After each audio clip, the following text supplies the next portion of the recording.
The rest of the book of Daniel includes chapters 3, 13, and 14. In chapter 3, the three men, Shadrach, Meshach, and Abednego, were thrown into a burning fiery furnace as commanded by the king, because they refused to worship a gold image. The three men started praising God in the midst of the furnace, as it says in verses 23 and 24, that the three men fell in the midst of the burning fiery furnace and praised God. But God saved them and brought them out of the furnace unharmed, while the men that put them in the furnace were killed by the heat. Chapter 13 talks about the story of Susanna and how the two elders lied and said that she met a man under a tree in the garden after she left the households. But Daniel, with the power of God, revealed the lie by asking the two elders a smart question, which was, "Which tree did you see them under?" One answered and said, "Under an oak tree," and the other said, "A mesquite tree." And that saved her. Chapter 14 is the story of Bel and the dragon, which has 3 parts. The first part is the story of Bel. In this part, the Babylonians worshipped an idol called Bel, and every day they provided it with piles of fine flour, sheep, and wine.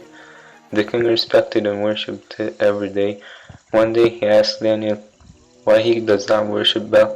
Daniel answered and said in verse 4, "Because I do not worship idols made with hands, but the living God who made heaven and earth, and who holds power over all flesh." The king insisted that Bel is a living God too, since he eats and drinks a lot every day.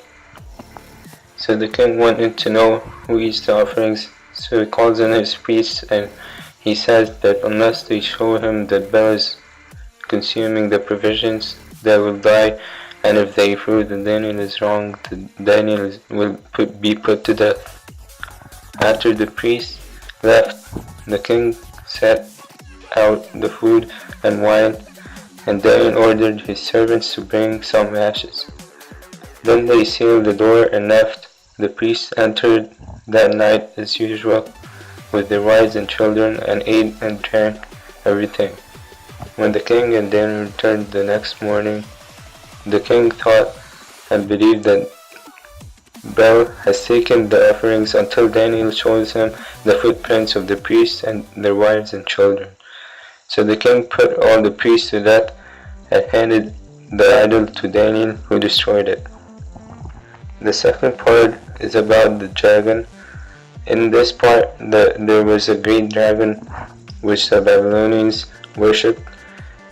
The king asked Daniel to worship it, as it is obviously a living God. Daniel asked for permission to kill the dragon without sword or club. The king gives permission, and Daniel made some cakes out of pitch, fat, and hair, and fed them to the dragon, which caused him to die. The Babylonians were very angry, and they wanted the king to hand Daniel to them. The king was afraid, so he did what they asked.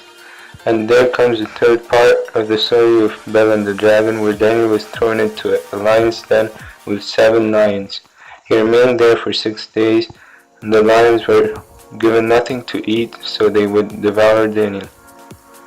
An angel suddenly appeared to the prophet Habakkuk in Judea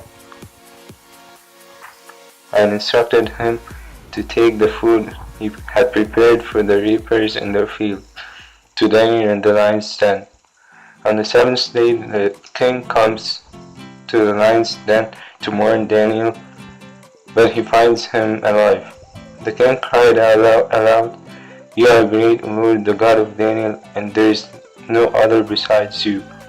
And those who had tried to destroy Daniel were thrown into the lion's den and quickly devoured by the hungry lions.